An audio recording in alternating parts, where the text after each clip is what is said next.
Yes, di ba, baby Casper? Wala, hindi pa tapos mag-mop. Yan, malinis na ang ating dito. Wala na siyang alikabok masyado. Yan, nakapag ano. Si UBI live. Ayan, nag-reply na tayo dito kay JS. Minatamis naman eh. Malinis na ang ating altar. Wala na alikabok. Diyan. Di ba nabiboy?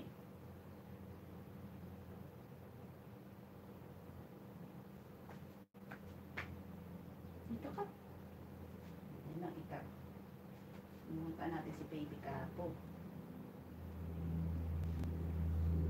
Ang dami ng labahin mo din. Nilalabat ay ng gamit mo. Ayan, Harwang JS. Bakit? Napunta naman ako sa iba. Gago. Magmamap na lang ako ah.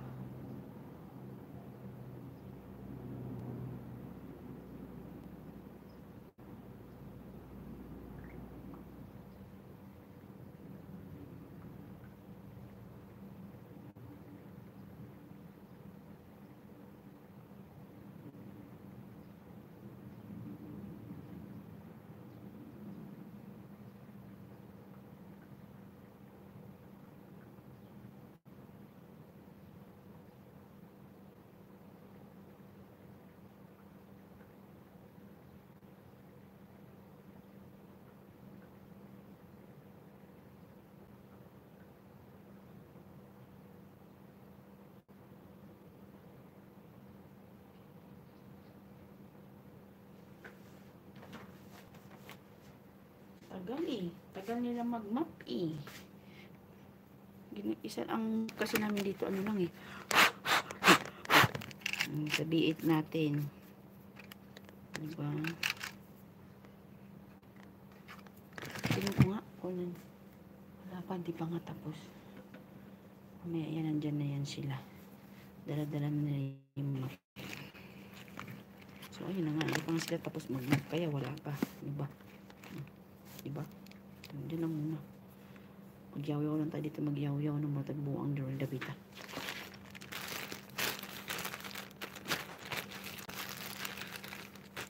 Ito lagay ng B8 ko to. May microphone tayong maliit. Pangit na yung speaker nito.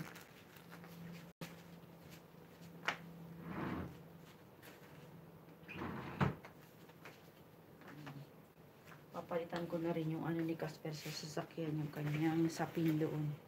Yan, ang dami ng alikabok sa sahig. Oh. Tatanggalin ko to, magmamap ako doon. Si Casper inaantok na yan, ayaw pang matulog, patingin-tingin pa. Yan, naka-ready na yung pads natin na ikakabit ko. Yan na, naka-chop-chop na siya. Tatanggalin ko yan. Tanggalin ko yan. Tapos papalitan ko ng bago.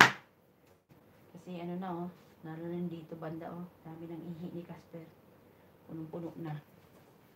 Kaya yung imamap ko, yung map ko, lalagyan ko ng Dettol, tsaka ng ano, lalagyan ko ng Downy para very smelly, very fresh ang ating room.